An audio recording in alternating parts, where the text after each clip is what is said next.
जेव्हा जेव्हा निश्चय झाला, समोर दिग्गज माणसं होती. 2019चा साक्षीदार आपण सगळे आहोत. भले भले लोक विरोधात होते. पक्ष फोडण्यात आलेला होता, पक्षांतर करण्यात आलेलं होतं. 40 वर्षाची सत्ता होती, गावागावामध्ये नेते होते. पण सामान्य लोकांनी एकत्र येऊन आव्हान दिलं, एकत्र येऊन निश्चय केला आणि 2019ला विधानसभेमध्ये इतिहास घडला.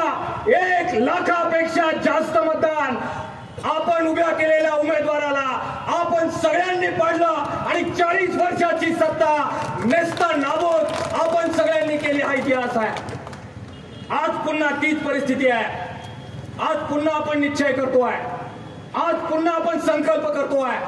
आज आपलं चिन्ह बदलण्यात आलंय. पक्ष फोडल्यामुळे थोडा डिस्टर्बन्स आहे, पण मला खात्री आहे अकोले विधानसभा मतदारसंघातील मतदार, विशेषतः शेतकरी, आदिवासी, श्रमिक हे जागरूक आहे. या वेळेचं आपलं चिन्ह जे आपल्या सर्वांना माहिती आहे, मशाल आहे. ही मशाल या मतदारसंघामध्ये पेटेल आणि रावणाची लंका त्या पेटामध्ये जाऊन टाकेल. माझ्या मनामध्ये त्याच्याबद्दल शंका नाही. मित्रांनो, संजयजी राऊत साहेब ज्यांना आपण रोज टीव्हीवर पाहतोय, ते आपल्या मातृभूमीत आलेत.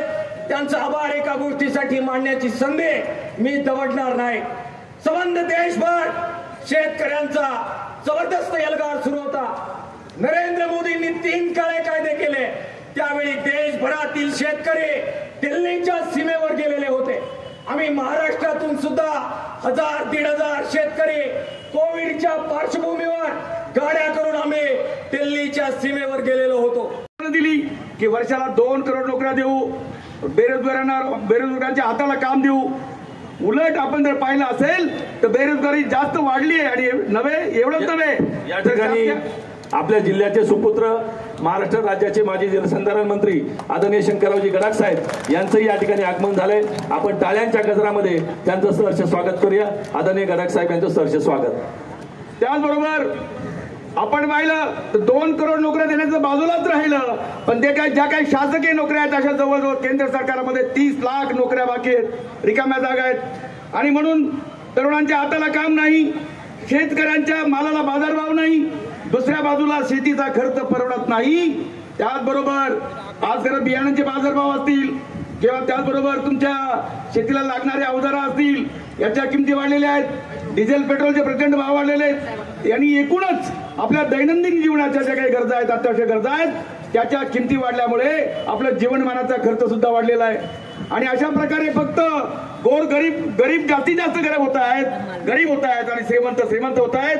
दुर्दैवानं आपण पाहिलं असेल, याच्यापूर्वी आदरणीय उद्धव साहेब जेव्हा मुख्यमंत्री होते त्यावेळेस आपल्या शेतकऱ्यांना सरसकट 2 लाखाची आपल्याला कर्जमाफी केली होती. त्याला कुठलाही किंतु परंतु नव्हता, कुठल्या अटी नव्हत्या.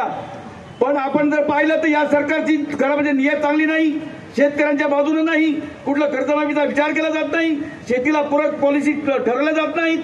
पण या उलट आपण जर पाहिलं तर त्यांचे जे कोणी मोठे कॉर्पोरेटवाले आहेत, मित्र आहेत, यांच्यासाठी लाखो करोडचं कर्ज माफ केलं जातं, NPA केलं जातं.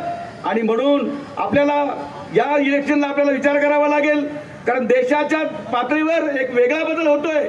आणि खरं म्हणजे पाहिलं सगळ्या स्वायत्त संस्था त्यांची स्वायत्तता आपण त्यांनी संपवून टाकलेली आहे. आणि ही येणारी निवडणूक ही खरं म्हणजे चॅलेंज म्हणून स्वीकारावं लागेल आपल्याला. पुढच्या वेळेस आपण एक भारतीय नागरिक आपल्या सगळ्या हक्कांसाठी आपण खरं म्हणजे ते लायक राहू की नाही, कदाचित लोकशाहीचा मुर्दा पडेल आणि या देशामध्ये पुतीन सारखी काहीतरी छुप्या पावलानं आपल्या हुकुमशाही येईल की काही, असं शंका वाटायला लागलेली आहे. आणि म्हणून आपल्याला जागरूक राहिलं पाहिजे.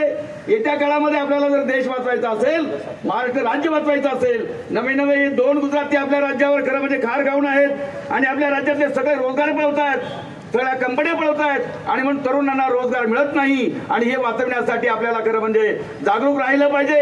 येणाऱ्या या लोकसभेमध्ये आपण इथं आपल्या शिर्डी लोकसभेचे आदरणीय उमेदवार माजी खासदार भाऊसाहेब वागचौरे साहेब यांना प्रचंड बहुमताने विजयी करा. त्यांची निशाणी आहे मशाल. कारण समोरची पार्टी खरं म्हणजे वेगळा प्रचार करतायत. शिवसेना आणि शिवसेना म्हणजे धनुष्यबाण, पण खरी शिवसेना म्हणजे ठाकरे साहेबांची शिवसेना आणि त्यांचं चिन्ह आहे मशाल, हे आपण लक्षात ठेवा. आणि आपल्याला येत्या लोकसभेमध्ये आपण मशालीवर प्रचंड बहुमताने खरं म्हणजे बटन दाबा आणि आदरणीय भाऊसाहेबजी वागचौरे साहेब यांना प्रचंड बहुमताने विजयी करा. आपला फार वेळ घेणार नाही, 5 मिनिटात थांबतो, कारण साहेबांना जायची घाई आहे आणि बरेच वक्ते बाकी आहेत.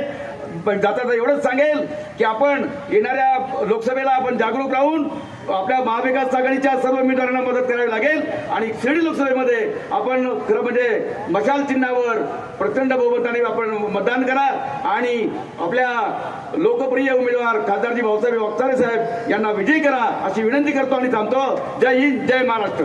धन्यवाद तळपडे साहेब. यानंतर मी उत्पन्न दुप्पट करणार होते, युवकांना 2 कोटी रोजगार ते देणार होते. हे कोणतेच आश्वासन आज पूर्ण होताना दिसत नाही मित्रांनो. आणि मोदीजींनी काय केलं? मोदीजींनी नक्कीच काम केलं राऊत साहेब, परंतु काय केलंय? 22 ते 25 करोडपती लोकांचं कर्ज माफ केलं. आणि किती कर्ज माफ करावं? 16 लाख कोटी रुपये कर्ज माफ केलं. आज जर हे 16 लाख कोटी रुपये तुम्ही जर याचा जर हिशोब केला तर ज्या वेळेस पवार साहेबांनी 72,000 कोटीची कर्जमाफी केली होती, ती जर 24 वर्ष जरी आपण सातत्याने केली असती तर तितके पैसे म्हणजे 16 लाख कोटी आहे. मनरेगा स्कीम जर आपण 24 वर्ष चालू ठेवली असती त्याला लागणारे पैसे म्हणजे 16 लाख कोटी रुपये आहेत. मित्रांनो, तुम्हाला मी सांगू इच्छितो, आज भेदभाव इतका झालाय का श्रीमंत श्रीमंत होत आहे आणि गरीब गरीब होत आहे. देशाची 22 करोडपत्यांकडे जेवढी संपत्ती आहे तेवढी संपत्ती 70,000 लोकांकडे आहे. आज नरेंद्र मोदीच्या काळात फक्त श्रीमंत श्रीमंत होऊ राहिलेत, गरिबांवर त्यांनी लक्ष दिलं नाही. आज मित्रांनो तुम्हाला सांगतो, नरेंद्र मोदींनी जे काही धोरणं घेतलेत हे फक्त अदानी अंबानीसाठी धोरणं घेतलेत. 370 हटवलं. कशासाठी 370 हटवलं होतं? काश्मीरमध्ये तुम्हाला सांगतो तिथं लिथियम मिळतंय. आज अदानी तिथं जमिनी घेणार आणि इलेक्ट्रिक कारला जे काही लिथियम लागतं त्याचा ते वापर तिथून करणार आहे.